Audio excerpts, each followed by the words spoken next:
Cakes అనగానే ఎప్పుడు మైదాతోనే అని చాలామంది అనుకుంటూ ఉంటారు. అలా కాదండి. ఇలా మనం సూజీతో కూడా చాక్లెట్ కేక్ చేయొచ్చు.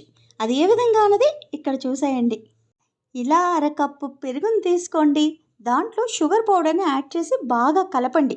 మీకు షుగర్ వద్దనుకోండి, బెల్లం పొడి చేసి కూడా మీరు యాడ్ చేసుకోవచ్చు. తర్వాత ఆయిల్ని యాడ్ చేయండి. ఆ మూడింటిని బాగా కలపండి. ఇలా కలిపిన తర్వాత రవ్వను తీసుకొని యాడ్ చేయండి. మీ రవ్వ కొద్దిగా పెద్ద సైజులో ఉందనుకోండి, ఒక్కసారి మిక్సీలో వేసేయండి. బాగా నలుగుతుంది. అప్పుడు మీ కేక్ అన్నది చాలా బాగుంటుందన్నమాట. ఆ తర్వాత cocoa powder, baking powder, baking సోడాని యాడ్ చేసి కొద్దిగా మిల్క్ని యాడ్ చేసి బాగా కలపండి. ఈ విధమైన కన్సిస్టెన్సీ వస్తుంది.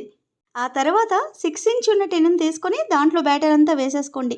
ముందే ప్రీ హీట్ పెట్టుకున్నారు కదా 10 నిమిషాలు, దానిలో మీరు కేక్ టిన్నుని పెట్టి 30 నుంచి 35 నిమిషాల పాటు బేక్ చేసుకోండి. దీనిని మీరు కుక్కర్లో అయినా చేసుకోవచ్చు, అవన్లో అయినా చేసుకోవచ్చు, ఓటీజీలో అయినా చేసుకోవచ్చు.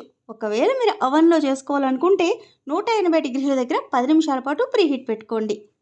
కుక్కర్లో అయినా సరే 10 నిమిషాల పాటు ప్రీహీట్ చాలా అవసరం. మన ఛానల్లో చాలా వీడియోస్ ఉన్నాయి, ఒక్కసారి చెక్ చేయండి. అంతే, పర్ఫెక్ట్ రెసిపీ అనేది రెడీ అయిపోతుంది. చూడండి ఎంత సాఫ్ట్గా స్మూత్గా ఉందో. దీన్ని సూజీతో చేశారంటే ఎవరైనా నమ్ముతారా? ఎవరు నమ్మరు. పిల్లలకి హెల్తీగా పెట్టచ్చు. ఒకసారి ట్రై చేయండి. ట్రై చేసిన తర్వాత ఎలా వచ్చిందో కామెంట్ చేసి చెప్పండి. ప్రేమతో మీ శ్యామల.